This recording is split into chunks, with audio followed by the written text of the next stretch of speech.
Prologue. Frankly, Olive was a bit on the fence about this whole grad school thing. Not because she didn't like science. She did. She loved science. Science was her thing. And not because of the truckload of obvious red flags.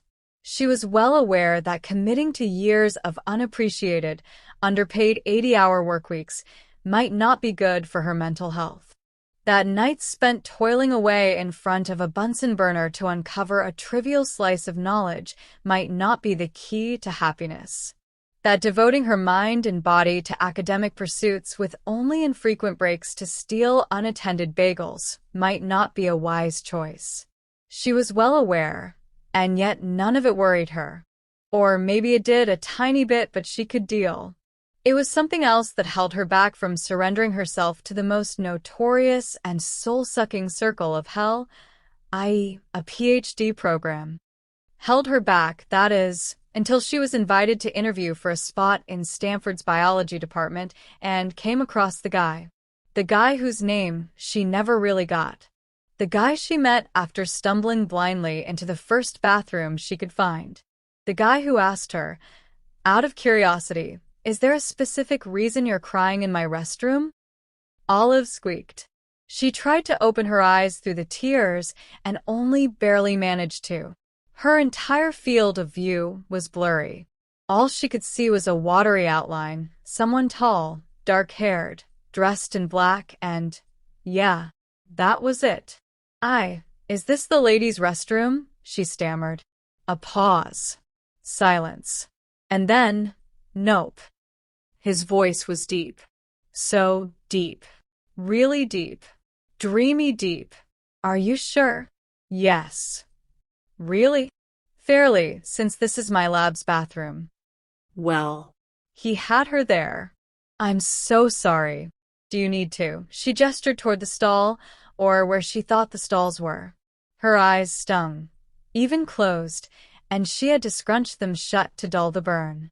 She tried to dry her cheeks with her sleeve, but the material of her wrap dress was cheap and flimsy, not half as absorbent as real cotton. The joys of being impoverished.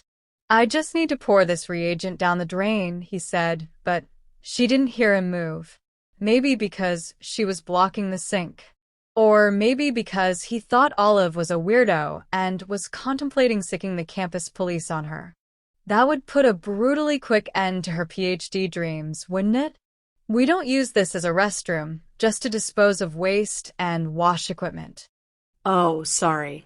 I thought. Poorly. She'd thought poorly, as was her habit and curse. Are you okay?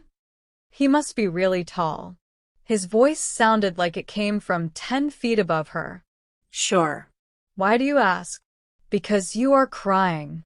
In my bathroom. Oh, I'm not crying. Well, I sort of am, but it's just tears, you know? I do not. She sighed, slumping against the tiled wall. It's my contacts. They expired some time ago, and they were never that great to begin with. They messed up my eyes. I've taken them off, but, she shrugged, hopefully in his direction. It takes a while before they get better. You put in expired contacts. He sounded personally offended. Just a little expired. What's a little? I don't know. A few years? What? His consonants were sharp and precise. Crisp. Pleasant. Only just a couple, I think. Just a couple of years? It's okay. Expiration dates are for the weak. A sharp sound, some kind of snort. Expiration dates are so. I don't find you weeping in the corner of my bathroom. Unless this dude was Mr. Stanford himself, he really needed to stop calling this his bathroom. It's fine. She waved a hand. She'd have rolled her eyes if they hadn't been on fire. The burning usually lasts only a few minutes. You mean you've done this before? She frowned. Done what? Put in expired contacts. Of course. Contacts are not cheap. Neither are eyes. Humph. Good point. Hey, have we met? Maybe last night, at the recruitment dinner with prospective PhD students. No. You weren't there? Not really my scene. But the free food? Not worth the small talk. Maybe he was on a diet, because what kind of PhD student said that? And Olive was sure that he was a PhD student. The haughty, condescending tone was a dead giveaway.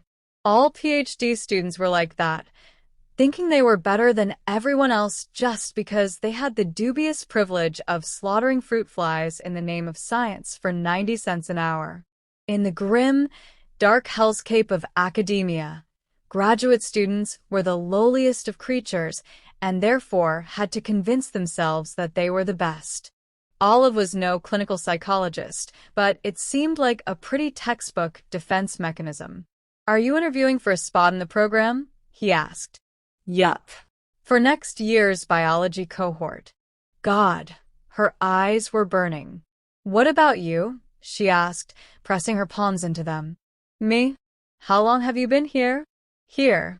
A pause. 6 years. Give or take. Oh. "Are you graduating soon, then?" She picked up on his hesitation and instantly felt guilty. "Wait, you don't have to tell me. First rule of grad school, don't ask about other grads' dissertation timeline." A beat. And then another. "Right. Sorry." She wished she could see him. Social interactions were hard enough to begin with. The last thing she needed was fewer cues to go by. "I didn't mean to channel your parents at Thanksgiving." He laughed softly. "You could never." Oh. She smiled. Annoying parents? And even worse Thanksgivings. That's what you Americans get for leaving the Commonwealth. She held out her hand in what she hoped was his general direction. "I'm Olive, by the way. Like the tree." She was starting to wonder whether she'd just introduced herself to the drain disposal when she heard him step closer. The hand that closed around hers was dry and warm, and so large it could have enveloped her whole fist. Everything about him must be huge. Height, fingers, voice. It was not entirely unpleasant. "You're not American?" he asked. "Canadian."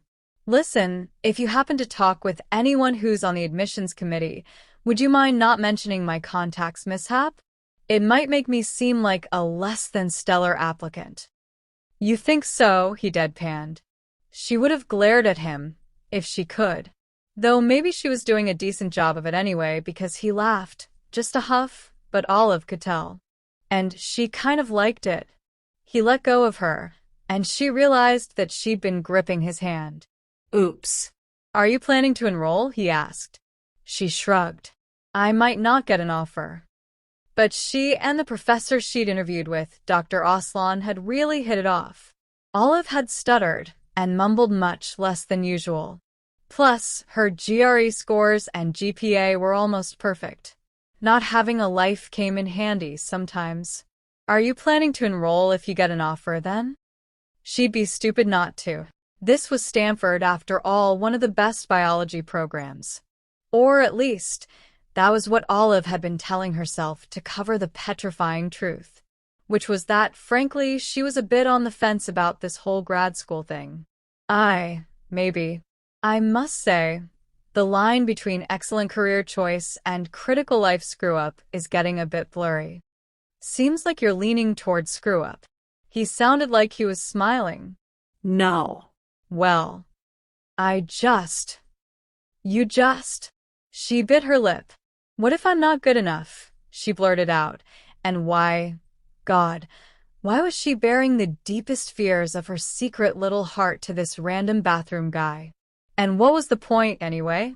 Every time she aired out her doubts to friends and acquaintances, they all automatically offered the same trite, meaningless encouragements. "You'll be fine. You can do it. I believe in you." This guy was surely going to do the same. Coming up. Any moment now. Any second. Why do you want to do it? Do what? Get a PhD. What's your reason? Olive cleared her throat. I've always had an inquisitive mind, and graduate school is the ideal environment to foster that. It'll give me important transferable skills. He snorted. She frowned. What? Not the line you found in an interview prep book. Why do you want a PhD? It's true, she insisted, a bit weakly. I want to sharpen my research abilities. Is it because you don't know what else to do? No. Because you didn't get an industry position? No, I didn't even apply for industry. Ah. He moved, a large, blurry figure stepping next to her to pour something down the sink. Olive could smell a whiff of eugenol and laundry detergent and clean, male skin. An oddly nice combination. I need more freedom than industry can offer. You won't have much freedom in academia. His voice was closer, like he hadn't stepped back yet. You'll have to fund your work through ludicrously competitive research grants. You'd make better money in a 9-to-5 job that actually allows you to entertain the concept of weekends. Olive scowled. Are you trying to get me to decline my offer? Is this some kind of anti-expired contacts wearers campaign? Nah. She could hear his smile. I'll go ahead and trust that it was just a misstep. I wear them all the time, and they almost never. In a long line of missteps, clearly. He sighed. Here's the deal. I have no idea if you're good enough, but that's not what you should be asking yourself. Academia's a lot of bucks for very little bang. What matters is whether your reason to be in academia is good enough. So, why the PhD, Olive? She thought about it and thought even more. And then she spoke carefully. I have a question. A specific research question. Something that I want to find out. There. Done. This was the answer. Something I'm afraid no one else will discover if I don't. A question. She felt the air shift and realized that he was now leaning against the sink. Yes. Her mouth felt dry. Something that's important to me, and I don't trust anyone else to do it. Because they haven't so far. Because something bad happened. Because I want to do my part so that it won't happen again. Heavy thoughts to have in the presence of a stranger, in the darkness of her closed eyelids. So she cracked them open. Her vision was still blurry, but the burning was mostly gone. The guy was looking at her. Fuzzy around the edges, perhaps, but so very there, waiting patiently for her to continue. It's important to me, she repeated. The research that I want to do. Olive was 23 and alone in the world. She didn't want weekends or a decent salary. She wanted to go back in time. She wanted to be less lonely. But since that was impossible, she'd settle for fixing what she could.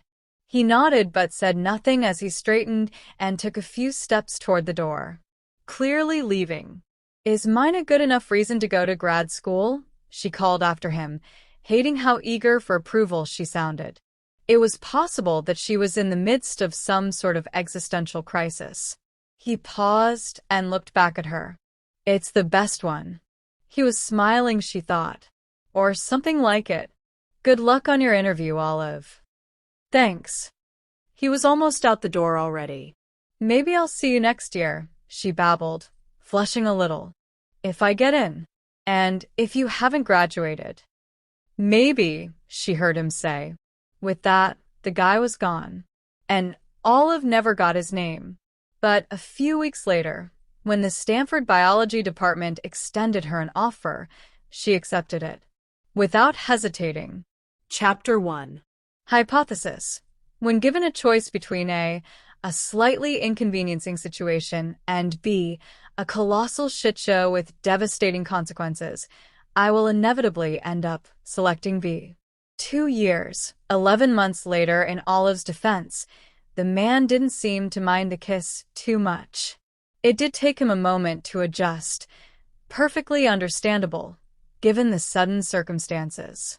It was an awkward, uncomfortable, somewhat painful minute in which Olive was simultaneously smashing her lips against his and pushing herself as high as her toes would extend to keep her mouth at the same level as his face. Did he have to be so tall? The kiss must have looked like some clumsy headbutt, and she grew anxious that she was not going to be able to pull the whole thing off. Her friend Dawn, whom Olive had spotted coming her way a few seconds ago, was going to take one look at this and know at once that Olive and Kiss Dude couldn't possibly be two people in the middle of a date. Then that agonizingly slow moment went by, and the kiss became different. The man inhaled sharply and inclined his head a tiny bit, making Olive feel less like a squirrel monkey climbing a baobab tree, and his hands, which were large and pleasantly warm in the AC of the hallway, closed around her waist. They slid up a few inches, coming to wrap around Olive's rib cage and holding her to himself. Not too close and not too far. Just so. It was more of a prolonged peck than anything, but it was quite nice, and for the lifespan of a few seconds Olive forgot a large number of things, including the fact that she was pressed against a random, unknown dude. That she'd barely had the time to whisper, "Can I please kiss you?" before locking lips with him. That what had originally driven her to put on this entire show was the hope of fooling on her best friend in the whole world. But a good kiss will do that. Make a girl forget herself for a while. Olive found herself melting into a broad, solid chest that showed absolutely no give.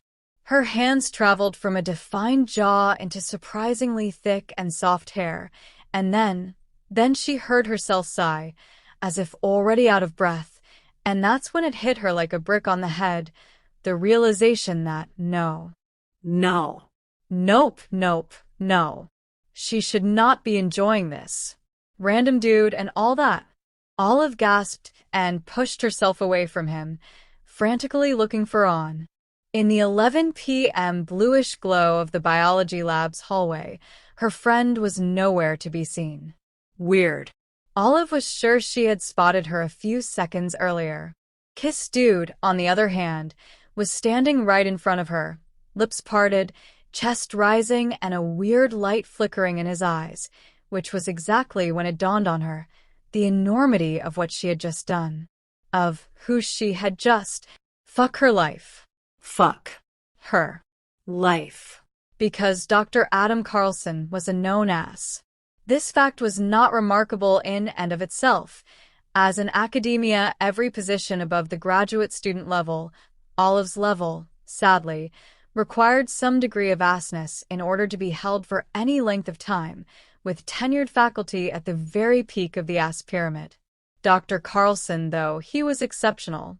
At least if the rumors were anything to go by. He was the reason Olive's roommate, Malcolm, had to completely scrap 2 research projects and would likely end up graduating a year late. The one who had made Jeremy throw up from anxiety before his qualifying exams. The sole culprit for half the students in the department being forced to postpone their thesis defenses. Joe, who used to be in Olive's cohort and would take her to watch out-of-focus European movies with microscopic subtitles every Thursday night, had been a research assistant in Carlson's lab, but he decided to drop out 6 months into it for reasons. It was probably for the best, since most of Carlson's remaining graduate assistants had perennially shaky hands and often looked like they hadn't slept in a year. Dr. Carlson might have been a young academic rock star and biology's wunderkind, but he was also mean and hypercritical, and it was obvious in the way he spoke, in the way he carried himself, that he thought himself the only person doing decent science within the Stanford biology department. Within the entire world, probably. He was a notoriously moody, obnoxious, terrifying dick. And Olive had just kissed him. She wasn't sure how long the silence lasted, only that he was the one to break it. He stood in front of Olive, ridiculously intimidating with dark eyes and even darker hair, staring down from who knows how many inches above 6 feet. He must have been over half a foot taller than she was. He scowled, an expression that she recognized from seeing him attend the departmental seminar, a look that usually preceded him raising his hand to point out some perceived fatal flaw in the speaker's work. Adam Carlson. Destroyer of research careers, Olive had once overheard her advisor say. It's okay. It's fine. Totally fine. She was just going to pretend nothing had happened, nod at him politely, and tiptoe her way out of here. Yes, solid plan. Did you just kiss me? He sounded puzzled and maybe a little out of breath. His lips were full and plump and God. Kissed. there was simply no way Olive could get away with denying what she had just done. Still, it was worth a try. Nope. Surprisingly, it seemed to work. Ah. Okay then. Carlson nodded and turned around, looking vaguely disoriented. He took a couple of steps down the hallway, reached the water fountain, maybe where he'd been headed in the first place. Olive was starting to believe that she might actually be off the hook when he halted and turned back with a skeptical expression. Are you sure? Damn it. She buried her face in her hands. It's not the way it looks. Okay. Okay, he repeated slowly. His voice was deep and low and sounded a lot like he was on his way to getting mad. Like maybe he was already mad. What's going on here? There was simply no way to explain this. Any normal person would have found Olive's situation odd, but Adam Carlson, who obviously considered empathy a bug and not a feature of humanity, could never understand. She let her hands fall to her sides and took a deep breath. Listen, I don't mean to be rude, but this is really none of your business. He stared at her for a moment, and then he nodded. Yes. Of course. He must be getting back into his usual groove, because his tone had lost some of its surprise and was back to normal, dry, laconic. I'll just go back to my office and begin to work on my Title IX complaint. Olive exhaled in relief. Yeah. That would be great, wait. You're what? He cocked his head. Title IX is a federal law that protects against sexual misconduct within academic settings. I know what Title IX is. I see. So you willfully chose to disregard it. What? No. No, I didn't.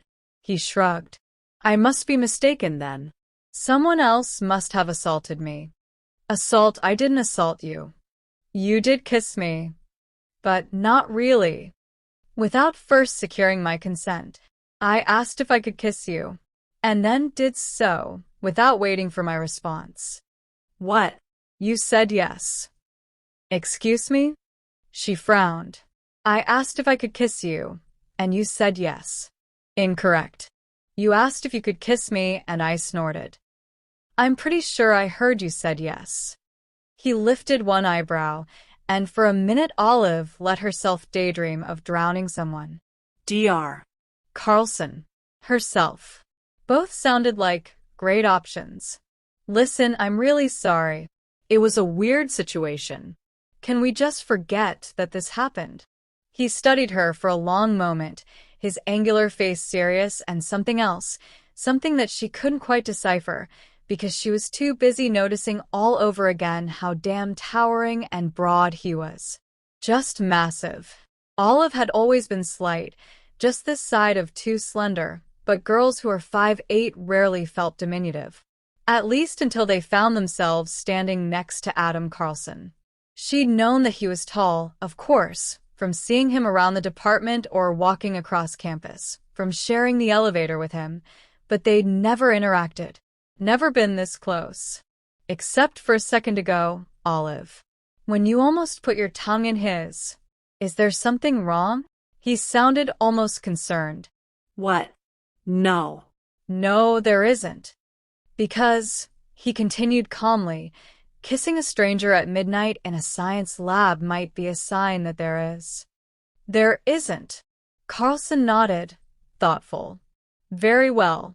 Expect mail in the next few days, then. He began to walk past her, and she turned to yell after him. You didn't even ask my name. I'm sure anyone could figure it out, since you must have swiped your badge to get in the lab's area after hours. Have a good night. Wait. She leaned forward and stopped him with a hand on his wrist. He paused immediately, even though it was obvious that it would take him no effort to free himself, and stared pointedly at the spot where her fingers had wrapped around his skin, right below a wristwatch that probably cost half her yearly graduate salary. Or all of it. She let go of him at once and took one step back. Sorry, I didn't mean to. The kiss. Explain. Olive bit into her lower lip. She had truly screwed herself over. She had to tell him now. On fam. She looked around to make sure On was really gone. The girl who was passing by. She's a graduate student in the biology department. Carlson gave no indication of knowing who On was. On has. Olive pushed a strand of brown hair behind her ear. This was where the story became embarrassing, complicated, and a little juvenile sounding. I was seeing this guy in the department.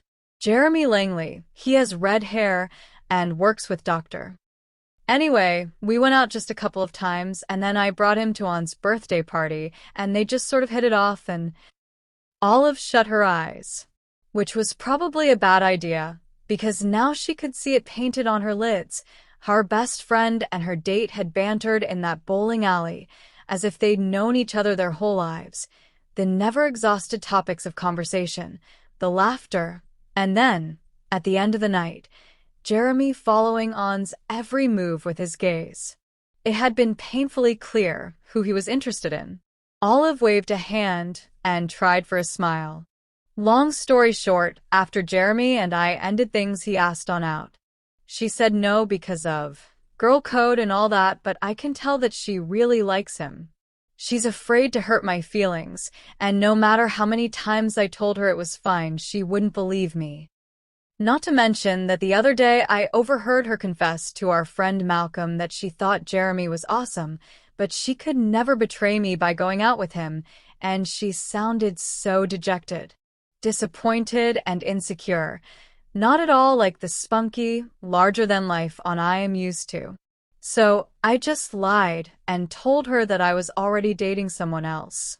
Because she's one of my closest friends, and I'd never seen her like a guy this much, and I want her to have the good things she deserves, and I'm positive that she would do the same for me, and Olive realized that she was rambling and that Carlson couldn't have cared less. She stopped and swallowed, even though her mouth felt dry. Tonight. I told her I'd be on a date tonight. Ah. His expression was unreadable. But I'm not. So I decided to come in to work on an experiment, but On showed up, too. She wasn't supposed to be here, but she was. Coming this way. And I panicked, well. Olive wiped a hand down her face. I didn't really think. Carlson didn't say anything, but it was there in his eyes that he was thinking, obviously. I just needed her to believe that I was on a date. He nodded. So you kissed the first person you saw in the hallway. Perfectly logical. Olive winced. When you put it like that, perhaps it wasn't my best moment. Perhaps. But it wasn't my worst either. I'm pretty sure On saw us. Now she'll think that I was on a date with you, and she'll hopefully feel free to go out with Jeremy, and she shook her head. Listen, I'm so sorry about the kiss. Are you? Please don't report me. I really thought I heard you say yes. I promise I didn't mean to. Suddenly, the enormity of what she had just done fully dawned on her. She had just kissed a random guy, a guy who happened to be the most notoriously unpleasant faculty member in the biology department. She'd misunderstood a snort for consent. She'd basically attacked him in the hallway, and now he was staring at her in that odd, pensive way, so large and focused and close to her, and shit. Maybe it was the late night. Maybe it was that her last coffee had been 16 hours ago. Maybe it was Adam Carlson looking down at her like that. All of a sudden, this entire situation was just too much. Actually, you're absolutely right. And I am so sorry.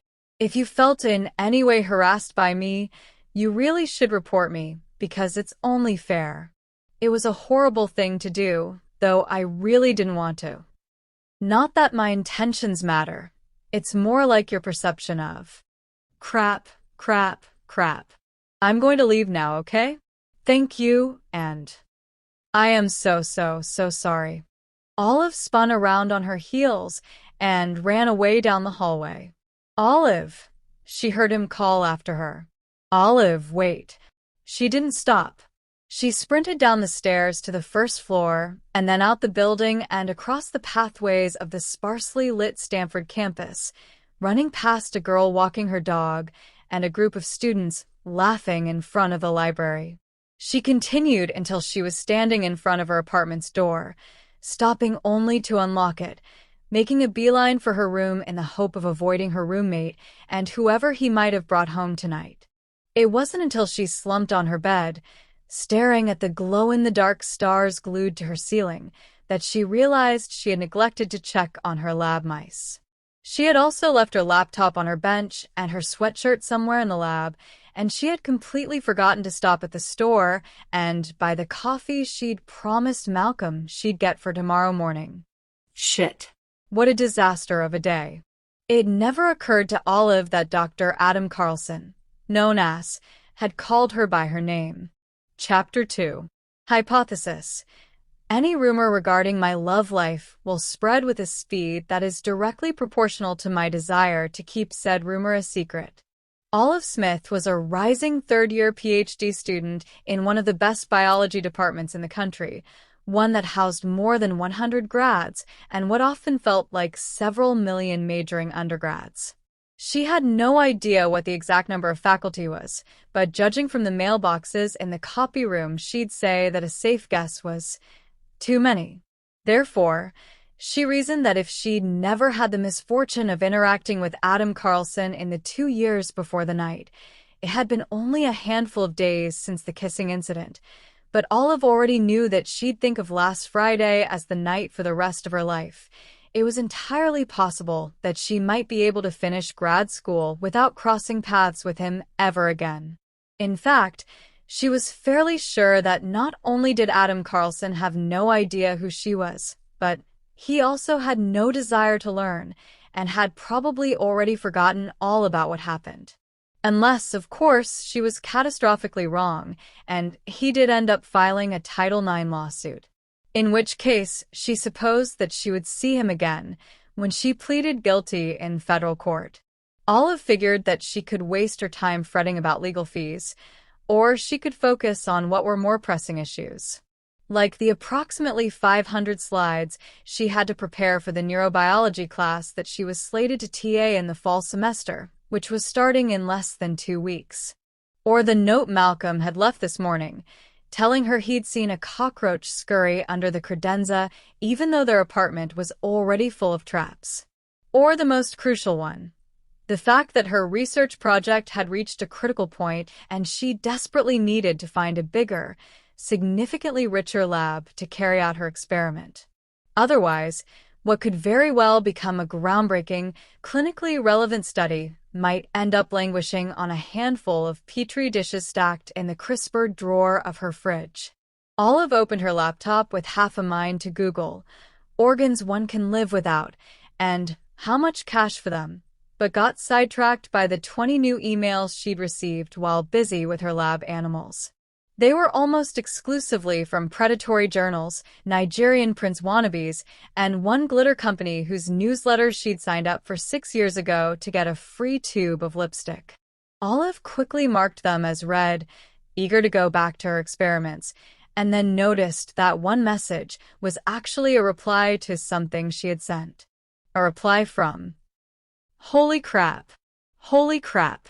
She clicked on it so hard, she almost sprained her pointer finger. Today, 3:15 p.m. From Tom-Benton at Harvard, edu. To Olive-Smith at Stanford, edu. Subject, Pancreatic Cancer Screening Project. Olive, your project sounds good. I'll be visiting Stanford in about 2 weeks. Why don't we chat then? Cheers. TB. Tom Benton, Ph.D., Associate Professor, Department of Biological Sciences, Harvard University. Her heart skipped a beat. Then it started galloping. Then it slowed down to a crawl. And then she felt her blood pulsate in her eyelids, which couldn't be healthy, but yes. Yes. She had a taker. Almost. Probably. Maybe. Definitely maybe. Tom Benton had said good. He had said that it sounded good. It had to be a good sign, right? She frowned, scrolling down to reread the email she'd sent him several weeks earlier. July 7th, 8:19 a.m. from Olive-Smith at Stanford. EDU 2, Tom-Benton at Harvard. EDU subject, Pancreatic Cancer Screening Project. Dr. Benton, my name is Olive Smith and I am a PhD student in the biology department of Stanford University. My research focuses on pancreatic cancer, in particular on finding non-invasive, affordable detection tools that could lead to early treatment and increase survival rates. I have been working on blood biomarkers, with promising results. You can read about my preliminary work in the peer-reviewed paper I have attached. I have also submitted more recent, unpublished findings to this year's Society for Biological Discovery Conference. Acceptance is pending, but see the attached abstract. The next step would be to carry out additional studies to determine the feasibility of my test kit. Unfortunately, my current lab, Dr. Iskal Oslins, who is retiring in 2 years, does not have the funding or the equipment to allow me to proceed. She is encouraging me to find a larger cancer research lab where I could spend the next academic year to collect the data I need. Then I would return to Stanford to analyze and write up the data. I am a huge fan of the work you have published on pancreatic cancer, and I was wondering whether there might be a possibility to carry out my work in your lab at Harvard. I am happy to talk more in detail about my project if you're interested. Sincerely, Olive Smith, PhD. Candidate. Biology Department, Stanford University. If Tom Benton, cancer researcher extraordinaire, came to Stanford and gave Olive 10 minutes of his time, she could convince him to help her out with her research predicament. Well, maybe. Olive was much better at actually doing research than at selling its importance to others. Science communication and public speaking of any sort were definitely her big weaknesses. But she had a chance to show Benton how promising her results were. She could list the clinical benefits of her work, and she could explain how little she required to turn her project into a huge success. All she needed was a quiet bench in a corner of his lab, a couple hundred of his lab mice, and unlimited access to his $20 million electron microscope. Benton wouldn't even notice her. Olive headed for the break room, mentally writing an impassioned speech on how she was willing to use his facilities only at night and limit her oxygen consumption to less than 5 breaths per minute. She poured herself a cup of stale coffee and turned around to find someone scowling right behind her. She startled so hard that she almost burned herself. Jesus. She clutched her chest, took a deep breath, and held tighter onto her Scooby-Doo mug. On. You scared the shit out of me. Olive. It was a bad sign. On never called her Olive. Never. Unless she was reprimanding her for biting her nails to the quick or for having vitamin gummies for dinner. Hey, how was your... The other night. Damn it. Weekend. Dr. Carlson. Damn it, damn it, damn it. What about him? I saw the two of you together. Oh. Really? Olive's surprise sounded painfully play-acted, even to her own ears. Maybe she should have signed up for drama club in high school instead of playing every single sport available. Yes. Here in the department. Oh. Cool. I didn't see you, or I'd have said hi. On frowned. Oh well. I saw you. I saw you with Carlson. You know that I saw you, and I know that you know that I saw you, because you've been avoiding me. I have not. On gave her one of her formidable no bullshit looks. It was probably the one she used as president of the Student Senate as head of the Stanford Women in Science Association, as director of outreach for the Organization of BIPOC Scientists. There was no fight on couldn't win. She was fearsome and indomitable, and Olive loved this about her. But not right now. You haven't answered any of my messages for the past 2 days. We usually text every hour. They did. Multiple times. Olive switched the mug to her left hand, for no reason other than to buy some time. I've been busy. Busy. On's eyebrows shot up. Busy kissing Carlson? Oh, that. That was just. On nodded, as if to encourage her to finish the sentence. When it became obvious that Olive couldn't, On continued for her. That was, no offense, OL, but that was the most bizarre kiss I have ever seen. Calm. Stay calm. She doesn't know. She cannot know. I doubt that, Olive retorted weakly. Take that upside-down Spider-Man kiss. That was way more bizarre than. OL, you said you were on a date that night. You're not dating Carlson, are you? She twisted her face in a grimace. It would have been so easy to confess the truth. Since starting grad school, On and Olive had done heaps of moronic things, together and separately. The time Olive panicked and kissed none other than Adam Carlson could become one of them, one they laughed about during their weekly Beers Mores nights. Or not. There was a chance that if Olive admitted to lying now, On might never trust her again. Or that she'd never go out with Jeremy. And as much as the idea of her best friend dating her ex had Olive wanting to puke just a bit, the thought of said best friend being anything but happy had her wanting to puke a lot more. The situation was depressingly simple.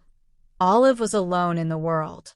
She had been for a long time, ever since high school. She had trained herself not to make a big deal out of it. She was sure many people were alone in the world and found themselves having to write down made-up names and phone numbers on their emergency contact forms. During college and her master's, focusing on science and research had been her way of coping, and she had been perfectly ready to spend the rest of her life holed up in a lab with little more than a beaker and a handful of pipettes as her faithful companions, until... On.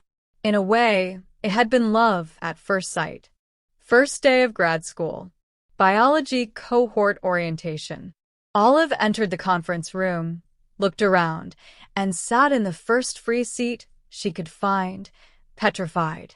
She was the only woman in the room, virtually alone in a sea of white men who were already talking about boats and whatever sports ball was on TV the night before and the best routes to drive places.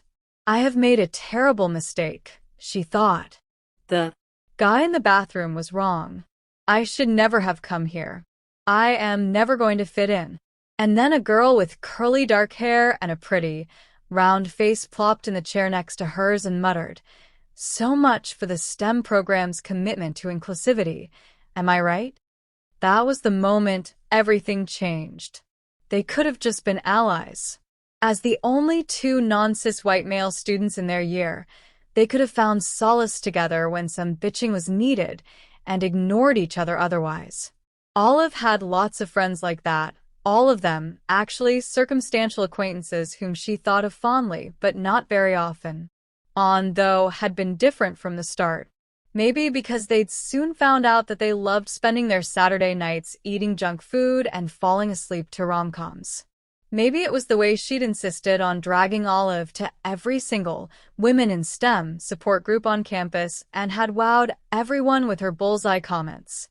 Maybe it was that she'd opened up to Olive and explained how hard it had been for her to get where she was today. The way her older brothers had made fun of her and called her a nerd for loving math so much growing up, at an age when being a nerd was not quite considered cool. That time a physics professor asked her if she was in the wrong class on the first day of the semester. The fact that despite her grades and research experience, even her academic advisor had seemed skeptical when she decided to pursue STEM higher education. Olive, whose path to grad school had been rough but not nearly as rough, was befuddled. Then enraged. And then in absolute, awe when she understood the self-doubt that On had been able to harness into sheer fierceness. And for some unimaginable reason, On seemed to like Olive just as much. When Olive's stipend hadn't quite stretched to the end of the month, On had shared her instant ramen. When Olive's computer had crashed without backups, On had stayed up all night to help her rewrite her crystallography paper. When Olive had nowhere to go over the holidays, On would bring her friend home to Michigan and let her large family ply Olive with delicious food while rapid Vietnamese flowed around her. When Olive had felt too stupid for the program and had considered dropping out, On had talked her out of it. The day Olive met On's rolling eyes, a life-changing friendship was born. Slowly, they'd begun to include Malcolm and become a bit of a trio, but On was her person. family. Olive hadn't even thought that was possible for someone like her. On rarely asked anything for herself, and even though they'd been friends for more than 2 years, Olive had never seen her show interest in dating anyone until Jeremy. Pretending that she'd been on a date with Carlson was the least Olive could do to ensure her friend's happiness. So she bucked up, smiled, and tried to keep her tone reasonably even while asking, "What do you mean?"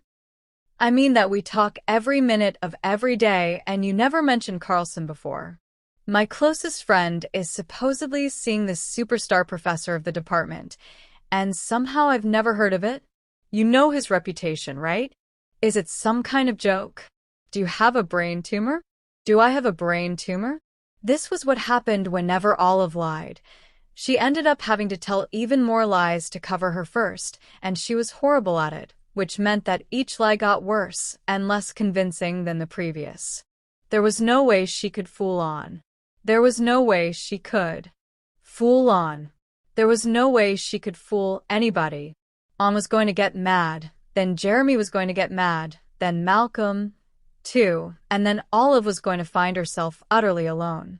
The heartbreak was going to make her flunk out of grad school. She was going to lose her visa and her only source of income and move back to Canada, where it snowed all the time and people ate moose heart and, hey. The voice, deep and even, came from somewhere behind Olive, but she didn't need to turn to know that it was Carlson's. Just like she didn't need to turn to know that the large, warm weight suddenly steadying her, a firm but barely their pressure applied to the center of her lower back, was Carlson's hand, about 2 inches above her ass. Holy crap!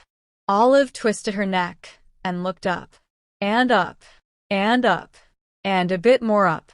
She was not a short woman, but he was just big. Oh. Hey. Is everything okay? He said it looking into her eyes, in a low, intimate tone, like they were alone, like On was not there. He said it in a way that should have made Olive uncomfortable, but didn't. For some inexplicable reason his presence in the room soothed her, even though until a second ago she had been freaking out. Perhaps 2 different types of unease neutralized each other? It sounded like a fascinating research topic, worth pursuing. Maybe Olive should abandon biology and switch to psychology. Maybe she should excuse herself and go run a literature search. Maybe she should expire on the spot to avoid facing this crapfest of a situation she'd put herself in. Yes. Yes. Everything is great. On and I were just chatting about our weekends. Carlson looked at On, as though realizing for the first time that she was in the room. He acknowledged her existence with one of those brief nods dudes used to greet others. His hand slid lower on Olive's spine, just as On's eyes widened. "Nice to meet you, On. I've heard a lot about you," Carlson said, and he was good at this, Olive had to admit, because she was sure that from On's angle it looked like he was groping her, but in fact he was not. Olive could barely feel his hand on her. Just a little, maybe. The warmth and the slight pressure, and, "Nice to meet you too." On looked thunderstruck, like she might pass out. I was just about to leave." "Oh well, I'm going to text you when." "Yeah." She was out of the room before Olive could answer. which was good because Olive didn't need to come up with more lies. But also slightly less good because now it was just her and Carlson, standing way too close. Olive would have paid good money to say that she was the one to put some distance between them, but the embarrassing truth was that it was Carlson who stepped away first. Enough to give her the space she needed, and then some. "Is everything okay?" he asked again. His tone was still soft. Not something she would have expected from him. Yes. "Yes, I just." Olive waved her hand. "Thank you." "You're welcome." "Did you hear what she said? About Friday and—" "I did. That's why He looked at her, and then at his hand, the one that had been warming her back a few seconds ago, and Olive immediately understood.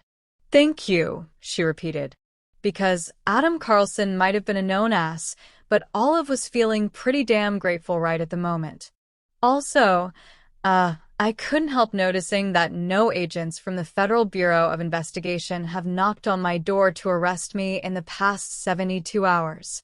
The corner of his mouth twitched. Minimally. "Is that so?" Olive nodded. "Which makes me think that maybe you haven't filed that complaint, even though it would have been totally within your rights. So, thank you for that. And for stepping in right now. You saved me a lot of trouble."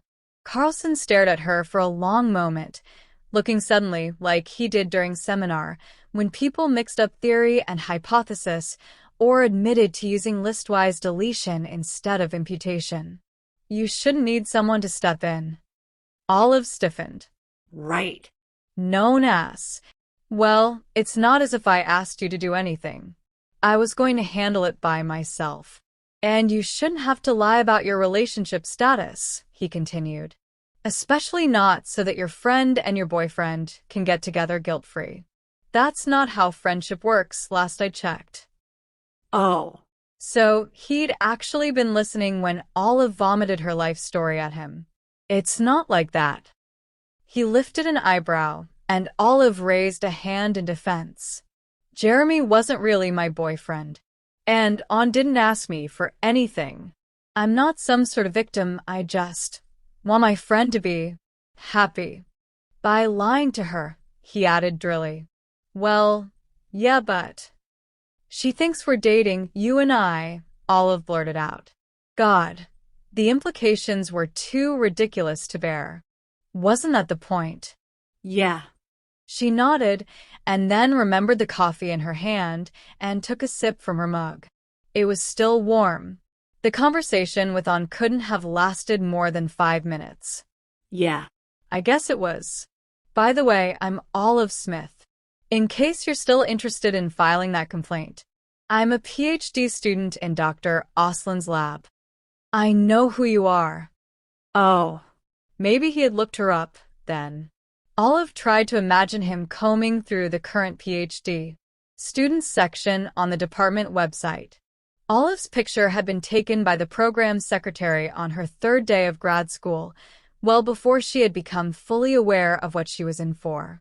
She had made an effort to look good, tamed her wavy brown hair, put on mascara to pop the green of her eyes, even attempted to hide her freckles with some borrowed foundation. It had been before she'd realized how ruthless, how cutthroat academia could be. Before the sense of inadequacy, before the constant fear that even if she was good at research, she might never be able to truly make it as an academic. She had been smiling. A real, actual smile. "Okay. I'm Adam Carlson. I'm faculty in—" She burst out laughing in his face, and then regretted it immediately as she noticed his confused expression, as though he'd seriously thought Olive might not know who he was. As though he was unaware of being one of the most prominent scholars in the field. The modesty was not at all like Adam Carlson. Olive cleared her throat. Right. I know who you are, too, Dr. Carlson. You should probably call me Adam." Oh. "Oh, no. That would be way too." No. The department was not like that. Grads didn't call faculty by their first names. I could never. If An happens to be around. Oh, Yeah, it made sense. Thank you. I hadn't thought of that. Or of anything else, really.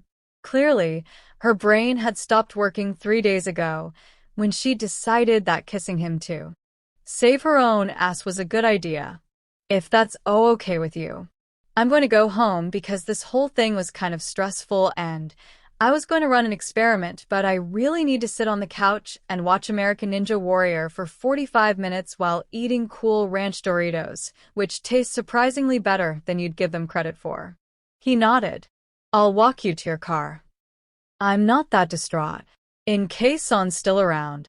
oh, It was Olive had to admit, a kind offer. Surprisingly so. Especially because it came from Adam. I'm too good for this department, Carlson. Olive knew that he was a dick, so she couldn't quite understand why today he didn't seem to be one. Maybe she should just blame her own appalling behavior, which would make anyone look good by comparison. Thanks, but no need. She could tell that he didn't want to insist, but couldn't help himself. I'd feel better if you let me walk you to your car. I don't have a car. I'm a grad student living in Stanford, California. I make less than $30,000 a year. My rent takes up 2/3 of my salary. I've been wearing this same pair of contacts since May, and I go to every seminar that provides refreshments to save on meals. She didn't bother adding. She had no idea how old Carlson was, but it couldn't have been that long ago that he was a grad student. Do you take the bus? I bike. And my bike is right at the entrance of the building. He opened his mouth, and then closed it, and then opened it again. You kissed that mouth, Olive. And it was a good kiss. There are no bike lanes around here. She shrugged. I like to live dangerously. Cheaply, she meant. And I have a helmet. She turned to set her mug on the first surface she could find. She'd retrieve it later. Or not, if someone stole it. Who cared? She'd gotten it from a postdoc who'd left academia to become a DJ anyway. For the second time in less than a week, Carlson had saved her ass. For the second time, she couldn't stand being with him a minute longer. I'll see you around, okay? His chest rose as he inhaled deeply. yeah. Okay. Olive got out of the room as fast as she could. Is it a prank? It must be a prank. Am I on national TV? Where are the hidden cameras? How do I look? It's not a prank. There are no cameras. Olive adjusted the strap of her backpack on her shoulder and stepped to the side to avoid being run over by an undergrad on an electric scooter. But now that you mention it, you look great. Especially for 7:30 in the morning. An didn't blush, but it was a close thing. Last night, I did one of those face masks that you and Malcolm got me for my birthday. The one that looks like a panda? And I got a new sunscreen that's supposed to give you a bit of a glow. And I put on mascara, she added hastily under her breath. Olive could ask her why she'd gone the extra mile to look nice on a run-of-the-mill Tuesday morning, but she already knew the answer. Jeremy's and An's labs were on the same floor, and while the biology department was large, chance encounters were very much a possibility. She hid a smile. As weird as the idea of a best friend dating an ex might sound, she was glad that An was starting to allow herself to consider Jeremy romantically. Mostly, it was nice to know that the indignity Olive had put herself through with Carlson on the night was paying off. That, together with Tom Benton's very promising email about her research project, had Olive thinking that things might be finally looking up. Okay. An chewed on her lower lip, deep in concentration. So, it's not a prank, which means that there must be another explanation. Let me find it. There is no explanation to be found. We just... Oh my God. Are you trying to get citizenship? Are they deporting you back to Canada because we've been sharing Malcolm's Netflix password? Tell them we didn't know it was a federal crime. No, wait. Don't tell them anything until we get you a lawyer. And, I will marry you. I'll get you a green card. and you won't have to. On. Olive squeezed her friend's hand tighter to get her to shut up for a second. I promise you, I'm not getting deported. I just went on a single date with Carlson. On scrunched her face and dragged Olive to a bench on the side of the path, forcing her to sit down. Olive complied, telling herself that were their positions inverted, had she caught On kissing Adam Carlson, she'd probably have the same reaction. Hell, she'd probably be busy booking a full-blown psychiatric evaluation for On. Listen, On started. Do you remember last spring, when I held your hair back while you projectile vomited the 5 pounds of spoiled shrimp cocktail you ate at Dr. Park's retirement party?